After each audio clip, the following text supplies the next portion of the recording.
Truly I say to you, today you will be with me in paradise. Jesus said, "Today thou shalt be with me in paradise."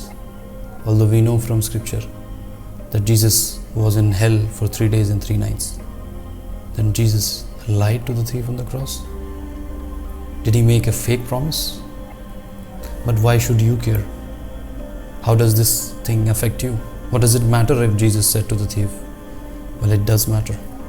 If you want to know that can God lie? And if he lies, then what's the point of believing in him? Do you know anybody who thinks that they have committed a sin which cannot be forgiven, which even God cannot forgive? Or are you that person? Do you have questions like, do you need to be baptized? Do you need to speak in tongues? Do you need to pray consistently? Do you need to do all these things in order for you to be saved? If these questions are there, or if you have heard about these questions and want to know their answers, then you don't want to miss this.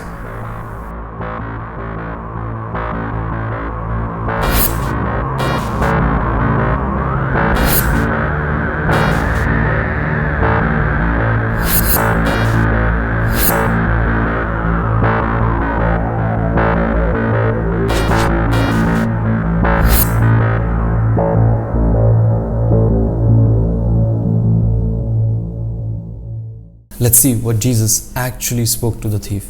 In Luke 23 it says, "Verily I say unto you, today shalt thou be with me in paradise." And in Greek, paradise means a garden or a park. So Jesus said to the thief, "Today you shall join me in paradise." Although there are other scriptures where Jesus himself is saying that he will go to hell for 3 days and 3 nights. Let's see that. In Matthew, it says, here Jesus is speaking, "For as Jonas was 3 days and 3 nights in the whale's belly, so shall the Son of Man be 3 days and 3 nights in the heart of the earth." And the word heart, in Greek it means kardia, which is the affective center or core of something. So Jesus went to earth's center, which is hell or Hades. Then in Romans, it again says, "Who will descend into the abyss?" This is to bring Christ up. Here it's talking about Jesus. So clearly Jesus went to hell. So did he just lie to the thief? Did he make a fake promise to the thief? Well, the answer is no. Absolutely no. Let's see how. Notice Jesus said, "You will join me in paradise." He didn't mention heaven. Notice that. Keep that in mind. In Ephesians, it says, "Now he," which is Jesus, "ascended." What is it but that he, Jesus, also descended first into the lower parts of the earth. So first, when he died, first he went to the lower parts of the earth. So in the lower parts of the earth is Hades, which is the place for the dead, and it has 2 parts. First part is the part of comfort, where human spirits who were expecting or believing for God to save them, whose faith were in God, when they died, they went to that place. Abraham and Lazarus was example of those. The other part of Hades is the place of torment, where human spirits, when they died, who were disobedient to God, who had faith in God, when they died, they went to that place. This is called hell or Hades. And remember, this place, Hades, is a spiritual place. It's not a physical place. So no flesh and blood can go there. Now let's see about this place of comfort, if it's there in the scriptures. In Luke chapter 16 it says, here Abraham is speaking to the rich man who is asking him, "Between us and you there is a great gulf fixed, so that they which would or wanted to pass from hence to you cannot." So there are 2 major things to note here. Number 1 is that this place where Abraham and Lazarus was, here people cannot leave that place. They were not free to leave that place whenever they wanted. So they were kept as prisoners there. They were captive there. The second part is that it says, "But if one went unto them from the dead." So this was the place for the dead. So Abraham and Lazarus, who were in that place, they were dead. They were not alive at that time, physically.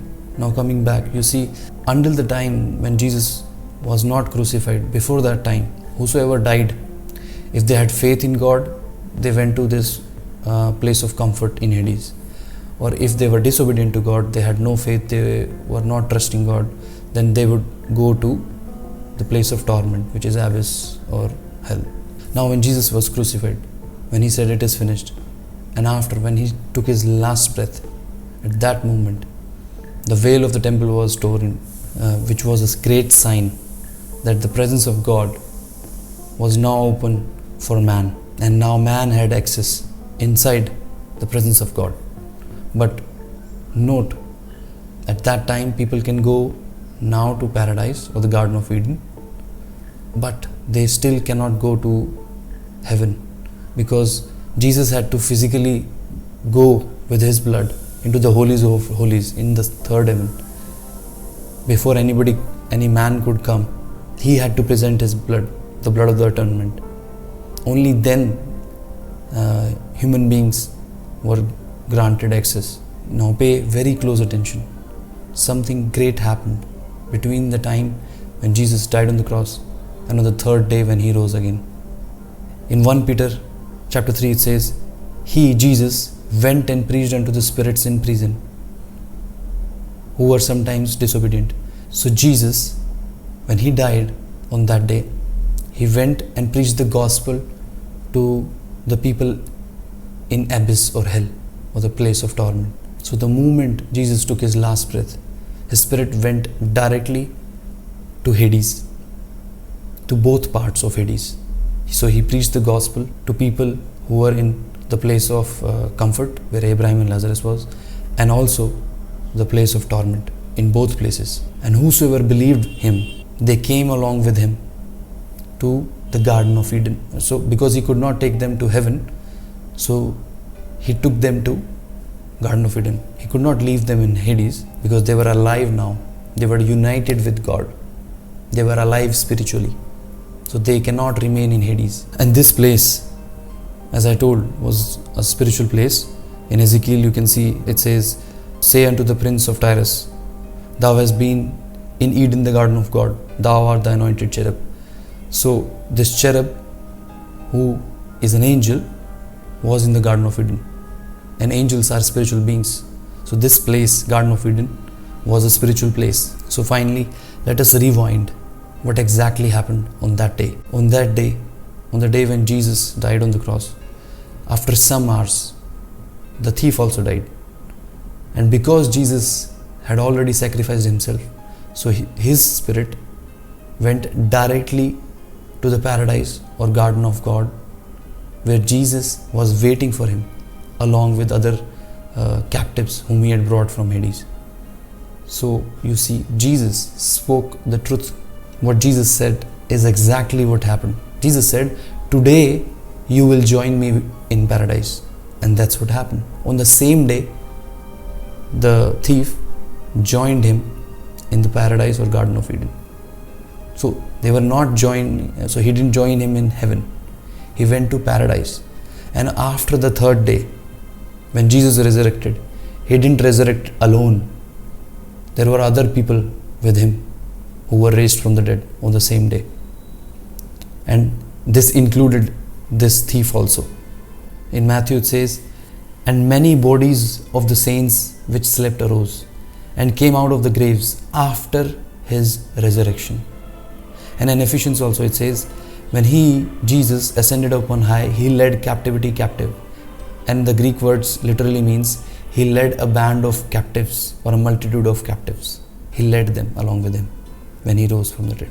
Finally, it's clear that Jesus spoke the truth to the thief, and he forgave the thief in a moment.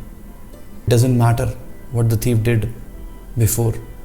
The moment he acknowledged his sins, the moment he repented and believed that Jesus is the Son of God, immediately he was saved. He had promise of heaven. This shows us the only thing that was required for this thief was a repentant heart and belief in Jesus Christ as the Son of God. That's the only thing God required from him. The only thing matters for you to be saved is Do you acknowledge that you have sinned? And do you believe that Jesus died for you on the cross?